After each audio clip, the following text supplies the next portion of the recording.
ভারত পাকিস্তানের সাথে এই যুদ্ধে ৬টি যুদ্ধবিমান এবং ২টি সামরিক ঘাঁটি হারিয়ে একেবারে হতভম্ব হয়ে গিয়েছে। কিন্তু ভারতের পক্ষ থেকে এখনও পর্যন্ত ভারতের এই ক্ষয়ক্ষতির কথা স্বীকার করা হয়নি। তবে আজকে ভারতের এয়ার ভাইস মার্শাল একে ভারতী একটি বিবৃতির মাধ্যমে তাদের যে ক্ষয়ক্ষতি হয়েছে এটা তারা স্বীকার করেছে। ঠিক যে বিষয়ে পাকিস্তানের পক্ষ থেকে বারবার দাবি করা হচ্ছিল, এখনও পর্যন্ত দাবি করা হয়েছে যে তাদের আক্রমণে ভারতের প্রায় ৫০ জন সৈন্য নিহত হয়েছে এবং ৬টি ভারতের থেকে প্রেরিত বিমান তারা ভূপাতিত করতে সক্ষম হয়েছে এবং ভারতের অভ্যন্তরে আক্রমণ করে ভারতের ২টি সামরিক ঘাঁটি সম্পূর্ণভাবে পাকিস্তানের আক্রমণে গুড়িয়ে দিয়েছে। এরপর এখনও পর্যন্ত ভারতের পক্ষ থেকে পাকিস্তানের এই দাবির বিরুদ্ধে তারা কখনো কোনো শক্ত অবস্থান নিতে পারেনি বা এমন কোনো কথা তারা বলতে পারেনি যে পাকিস্তান যে কথা বলছে এটা সম্পূর্ণভাবে মিথ্যা এবং ভিত্তিহীন।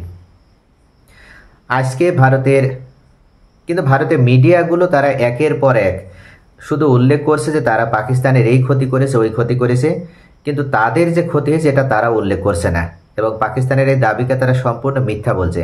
কিন্তু ভারতের মিডিয়া বললে তো হবে না, ভারতের দায়িত্বশীল ভারতের প্রশাসন থেকে সরকার থেকে কথা আসতে হবে।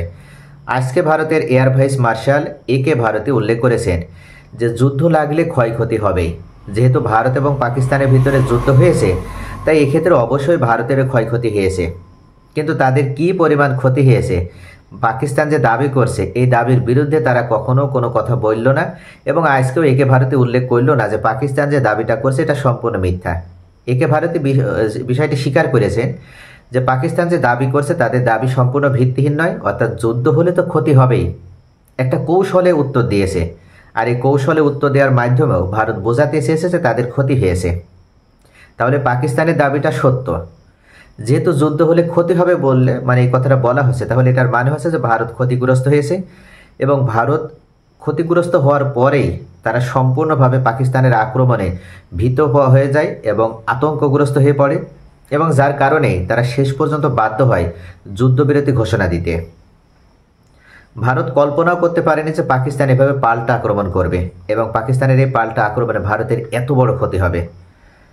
পাকিস্তানের পক্ষ থেকে দাবি করা হচ্ছে যে তারা ভারতের সীমানা লঙ্ঘন করে তারা ভারতের অভ্যন্তরে কোনো হামলা চালায়নি, শুধুমাত্র সর্বশেষ শনিবারে বুন ইয়ানো মারসুস নামে তারা এই অভিযানটা পরিচালনা করেছে এবং এর পূর্বে তারা সংযম অবলম্বন করে।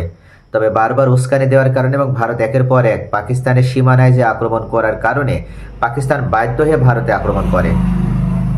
তবে পাকিস্তানের পক্ষ থেকে ভারত যে আক্রমণ পরিচালনা করেছে এই আক্রমণ পরিচালনা করতে যেয়ে তাদের 3টি রাফাল যুদ্ধ বিমান হারাতে হয়েছে, একটি SU-30 এবং MiG-29 যুদ্ধ বিমান হারাতে হয়েছে এবং পাশাপাশি তাদের জম্মু এবং কাশ্মীরে অবস্থিত 2টি সামরিক ঘাঁটি সম্পূর্ণভাবে পাকিস্তানের আক্রমণে ধ্বংস হয়ে গিয়েছে এবং পাকিস্তান এই বিষয়গুলো উল্লেখ করেছে।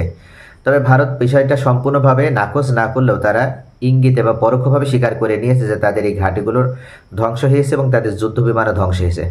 তবে ভারত এবং পাকিস্তানের এই যুদ্ধের পর সবথেকে বড় ক্ষতি হয়েছে ফ্রান্স থেকে ক্রয় করা এই রাফাল যুদ্ধ বিমানের যে শেয়ার হোল্ডার যারা যে কোম্পানি ছিল তাদের এখন শেয়ার একেবারে নিম্নমুখী, অর্থাৎ বিশ্বের কোনো রাষ্ট্র আর রাফাল যুদ্ধ বিমান কেনার ক্ষেত্রে আগ্রহ দেখাচ্ছে না।